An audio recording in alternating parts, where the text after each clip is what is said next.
नमस्कार दोस्तों, मेरा नाम है खुशबू और आप सभी का स्वागत है मेरे YouTube चैनल स्टडी विद खुशबू पर। दोस्तों, आज के इस वीडियो में मैं सामान्य ज्ञान के 30 महत्वपूर्ण प्रश्न उत्तर लेकर आई हूं। दोस्तों, ये सभी प्रश्न पिछले 15 वर्षों में सबसे ज़्यादा बार पूछे गए हैं।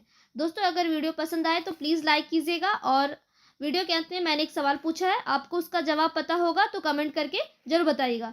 दोस्तों, अब वीडियो को स्टार्ट करते हैं। पहला सवाल है, सबसे पुरानी स्मृति कौन सी है? सवाल है, सबसे पुरानी स्मृति कौन सी है? ऑप्शंस हैं मनुस्मृति, नारद स्मृति, ऋग्वेद स्मृति या इनमें से कोई नहीं। दोस्तों, इस सवाल का सही जवाब है ऑप्शन ए, मनुस्मृति। सबसे पुरानी स्मृति कौन सी है? मनुस्मृति है। दोस्तों, अगला सवाल है, सिंधु घाटी सभ्यता किस युग की सभ्यता थी? सिंधु घाटी सभ्यता किस युग की सभ्यता थी? रजत, स्वर्ण, कांस्य या टीन? दोस्तों, इस सवाल का सही जवाब है ऑप्शन सी, कांस्य। सिंधु घाटी की जो सभ्यता थी दोस्तों वो कांस्य युगीन थी। अगला सवाल है, चरक संहिता चिकित्सा की किस शाखा से संबंधित है? चरक संहिता चिकित्सा की किस शाखा से संबंधित है? ऑप्शंस हैं एलोपैथी, आयुर्वेद, होम्योपैथी या यूनानी? दोस्तों, इस सवाल का सही जवाब है ऑप्शन बी, आयुर्वेद। चरक संहिता चिकित्सा जो है वो आयुर्वेद की शाखा से संबंधित है। दोस्तों, अगला सवाल है, सिंधु सभ्यता का पतन नगर या बंदरगाह कौन सा था? सिंधु सभ्यता का पतन नगर या बंदरगाह कौन सा था? ऑप्शंस हैं कालीबंगा, लोथल, रोपड़ या मोहनजोदड़ो? दोस्तों, इस सवाल का सही जवाब है ऑप्शन बी, लोथल। सिंधु सभ्यता का जो पतन नगर या बंदरगाह कौन सा था? लोथल था दोस्तों, याद रखिएगा। अगला सवाल है, पुराणों में सबसे प्राचीन एवं प्रमाणिक पुराण कौन सा है? पुराणों में सबसे प्राचीन एवं प्रमाणिक पुराण कौन सा है? ऑप्शंस है मत्स्य पुराण, वायु पुराण, भागवत पुराण या विष्णु पुराण? सही जवाब है ऑप्शन ए, मत्स्य पुराण। पुराणों में सबसे प्राचीन व प्रमाणिक पुराण कौन सा है? मत्स्य पुराण है। अगला सवाल है, ऋग्वेद का कौन सा मंडल सोम देवता को समर्पित है? ऋग्वेद का कौन सा मंडल सोम देवता को समर्पित है? दोस्तों, इस सवाल का सही जवाब है ऑप्शन बी, 9। ऋग्वेद का 9वां मंडल जो है वो सोम देवता को समर्पित है। दोस्तों, अगर बात करें ऋग्वेद में कुल कितने मंडल हैं तो ऋग्वेद में कुल 10 मंडल हैं। अगला सवाल है, किस वेद में बलि सूत्रों का उल्लेख किया गया है? किस वेद में बलि सूत्रों का उल्लेख किया गया है? तो ऑप्शंस हैं ऋग्वेद, यजुर्वेद, सामवेद या अथर्ववेद? दोस्तों, इस सवाल का सही जवाब है ऑप्शन बी, यजुर्वेद। बलि सूत्रों का उल्लेख यजुर्वेद में किया गया है। दोस्तों, अगला सवाल है, हम्पी किसकी राजधानी थी? हम्पी किसकी राजधानी थी? ऑप्शंस हैं बहमनी साम्राज्य, विजयनगर साम्राज्य, चालुक्य राजवंश या चोल राजवंश? दोस्तों, इस सवाल का सही जवाब है ऑप्शन बी, विजयनगर साम्राज्य। हम्पी जो है वो विजयनगर साम्राज्य की राजधानी थी। दोस्तों, इससे एक सवाल और बनता है यहाँ पे, विजयनगर साम्राज्य की स्थापना किसने की थी? तो दोस्तों, विजयनगर साम्राज्य की स्थापना हरिहर एवं बुक्का ने की थी। अगला सवाल है, तेनालीराम किस राजा के दरबारी राजकवि थे? तेनालीराम किस राजा के दरबारी राजकवि थे? ऑप्शंस हैं विष्णुदेव राय, कृष्णदेव राय, नरसिंह देव राय या इनमें से कोई नहीं? दोस्तों, इस सवाल का सही जवाब है ऑप्शन बी, कृष्णदेव राय। तेनालीराम जो थे वो कृष्णदेव राय के दरबारी कवि थे। अगला सवाल है, तुलसीदास किसके समकालीन थे? दोस्तों, सवाल ऐसे भी पूछा जा सकता है, तुलसीदास किस राजा के टाइम के कवि थे, प्रसिद्ध कवि? तो ऑप्शंस हैं हुमायूं, अकबर, औरंगजेब या शाहजहां? सही जवाब है ऑप्शन बी, अकबर। तुलसीदास जो है वो अकबर के टाइम के कवि थे। अगला सवाल है, कौन से सिख गुरु को औरंगजेब ने फांसी दी थी? कौन से सिख गुरु को औरंगजेब ने फांसी दी थी? ऑप्शंस हैं गुरु गोविंद सिंह, गुरु तेग बहादुर, गुरु नानक या गुरु रामदास? दोस्तों, इस सवाल का सही जवाब है ऑप्शन बी, गुरु तेग बहादुर। गुरु तेग बहादुर को औरंगजेब ने फांसी दी थी। दोस्तों, यहाँ से एक और सवाल बनता है कि सिखों के अंतिम गुरु कौन थे? तो सिखों के अंतिम गुरु थे गुरु गोविंद सिंह और इन्होंने खालसा पंथ की भी स्थापना की थी। ये सवाल भी बार बार पूछे जाते हैं। अगला सवाल है, भारत के प्रसिद्ध मयूर सिंहासन को कौन लूट कर ले गया था? भारत के प्रसिद्ध मयूर सिंहासन को कौन लूट कर ले गया था? ऑप्शन है मोहम्मद गौरी, तैमूर लंग, नादिर शाह या बहादुर शाह जफर? सही जवाब है ऑप्शन सी, नादिर शाह। भारत का जो प्रसिद्ध मयूर सिंहासन था उसको नादिर शाह लूट कर ले गया था। दोस्तों इसके साथ कोहिनूर हीरा भी वही लूट करके ले गया था, नादिर शाह। अगला सवाल है, भारत का नेपोलियन किसे कहा जाता है? भारत का नेपोलियन किसे कहा जाता है? ऑप्शन है अशोक, कनिष्क, समुद्रगुप्त या अकबर? सही जवाब है ऑप्शन सी, समुद्रगुप्त। भारत का नेपोलियन समुद्रगुप्त को कहा जाता है। दोस्तों सभी प्रश्न बहुत ही इंपॉर्टेंट है, इसलिए ध्यान से सुनिएगा और याद रखिएगा। अगला सवाल है, निम्नलिखित में से किस महिला ने भारतीय तिरंगा को सबसे पहले फहराया था? दोस्तों सवाल है कि किस महिला ने भारतीय तिरंगा को सबसे पहले फहराया था? ऑप्शन है अरुणा अशरफ अली, मैडम भिकाजी कामा, सरोजिनी नायडू या एनी बेसेंट?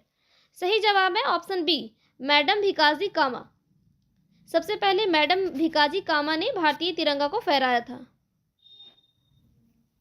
अगला सवाल है, निम्नलिखित में से किसने तीनों गोलमेज सम्मेलन में भाग लिया था? दोस्तों सवाल है कि तीनों गोलमेज सम्मेलन में किसने भाग लिया था?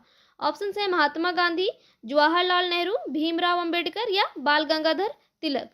दोस्तों इस सवाल का सही जवाब है ऑप्शन सी, भीमराव अंबेडकर।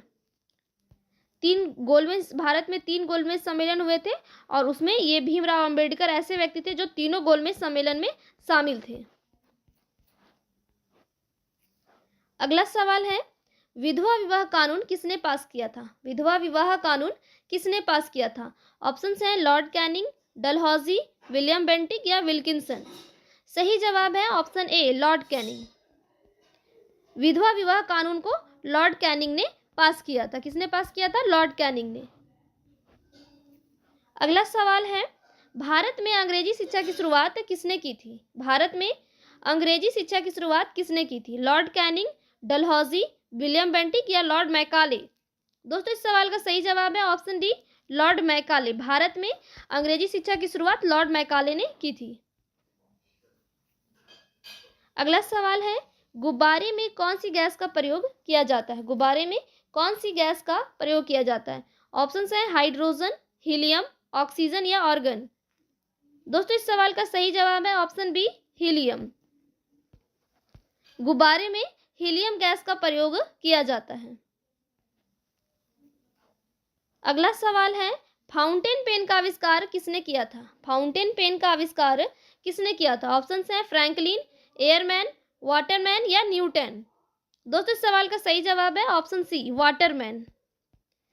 फाउंटेन पेन का आविष्कार किसने किया था? वाटरमैन ने किया था।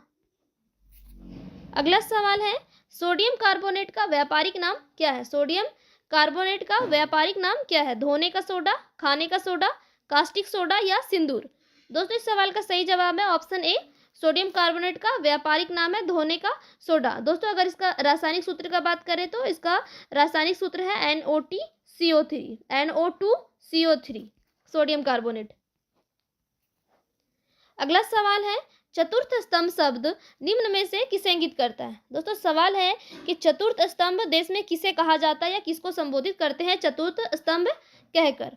ऑप्शन है संसद, न्यायपालिका, कार्यपालिका, प्रेस व समाचार पत्र?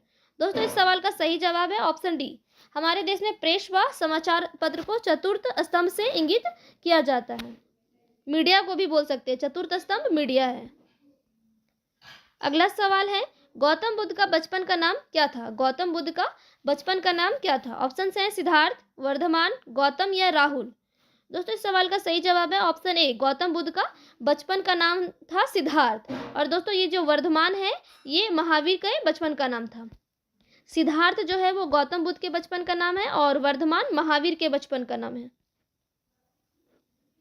अगला सवाल है, महमूद गजनवी ने भारत पर कितनी बार आक्रमण किया था? दोस्तों सवाल है, महमूद गजनी ने भारत पर कितनी बार आक्रमण किया था? ऑप्शन है 15 बार, 20 बार, 17 बार या 18 बार? सही जवाब है ऑप्शन सी, 17 बार। महमूद गजनी ने भारत पर 17 बार आक्रमण किया था। अगला सवाल है, यात्री इब्न बतूता किसके शासनकाल में भारत आया था? यात्री इब्न बतूता किसके शासनकाल में भारत आया था? ऑप्शन है अलाउद्दीन खिलजी, बलबन, मोहम्मद बिन तुगलक या इनमें से कोई नहीं? दोस्तों इस सवाल का सही जवाब है ऑप्शन सी, मोहम्मद बिन तुगलक। यात्री इब्न बतूता जो है वो मोहम्मद बिन तुगलक के शासनकाल में भारत आया था। दोस्तों सभी प्रश्न बहुत ही महत्वपूर्ण है, इसलिए याद रखिएगा। अगला सवाल है, विश्व बैंक का मुख्यालय कहाँ स्थित है? विश्व बैंक का मुख्यालय कहाँ स्थित है? ऑप्शन है न्यूयॉर्क, जिनेवा, वाशिंगटन या स्विट्जरलैंड। दोस्तों इस सवाल का सही जवाब है ऑप्शन सी, वाशिंगटन। विश्व बैंक का मुख्यालय वाशिंगटन में स्थित है। अगला सवाल है, केसर का सर्वाधिक उत्पादन किस राज्य में होता है? केसर का सर्वाधिक उत्पादन किस राज्य में होता है? उत्तर प्रदेश में, जम्मू कश्मीर में, पंजाब में, हरियाणा में। दोस्तों इस सवाल का सही जवाब है ऑप्शन बी, जम्मू कश्मीर में। केसर का सर्वाधिक उत्पादन जम्मू कश्मीर में होता है। किस राज्य में होता है? जम्मू कश्मीर में। अगला सवाल है, दिल्ली के वर्तमान मुख्यमंत्री कौन है? दिल्ली के वर्तमान मुख्यमंत्री कौन है? ऑप्शन है योगी आदित्यनाथ, अरविंद केजरीवाल, नरेंद्र मोदी या इनमें से कोई नहीं। दोस्तों इस सवाल का सही जवाब है ऑप्शन बी, अरविंद केजरीवाल। दिल्ली के वर्तमान मुख्यमंत्री हैं अरविंद केजरीवाल। अगला सवाल है, राम मंदिर को बनने में कुल कितना समय लगा है? राम मंदिर को बनने में कुल कितना समय लगा है? ऑप्शन हैं 2 साल, 3 साल, 4 साल या 5 साल। दोस्तों सही जवाब है ऑप्शन बी, 3 साल।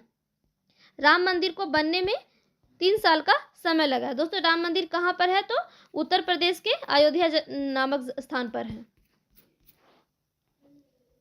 अगला सवाल है, सूर्य के प्रकाश में कौन सा विटामिन प्राप्त होता है? सूर्य के प्रकाश से कौन सा विटामिन प्राप्त होता है? ऑप्शन है vitamin B, vitamin C, vitamin D या विटामिन ए। दोस्तों इस सवाल का सही जवाब है ऑप्शन सी, विटामिन डी। सूर्य के प्रकाश से विटामिन डी प्राप्त होता है। अगला सवाल है, राम मंदिर अयोध्या भारत के किस राज्य में स्थित है? राम मंदिर अयोध्या भारत के किस राज्य में स्थित है? राजस्थान, दिल्ली, उत्तर प्रदेश या महाराष्ट्र। दोस्तों इस सवाल का सही जवाब है ऑप्शन सी, उत्तर प्रदेश। राम मंदिर जो है वो अयोध्या भारत के उत्तर प्रदेश राज्य में स्थित है। दोस्तों और उत्तर प्रदेश के मुख्यमंत्री कौन है? तो उत्तर प्रदेश के मुख्यमंत्री हैं योगी आदित्यनाथ। अब बारी है टेस्ट की। दोस्तों इस सवाल का जवाब आप लोग कमेंट में बताइए। भारत के वर्तमान राष्ट्रपति कौन है? भारत के वर्तमान राष्ट्रपति कौन है? Option A Pranab Mukherjee, option B Droupadi Murmu, option C Pratibha Devi Patil, option D Narendra Modi. दोस्तों अगर वीडियो पसंद आई हो तो वीडियो को लाइक कीजिए और मेरे चैनल को सब्सक्राइब कर दीजिए।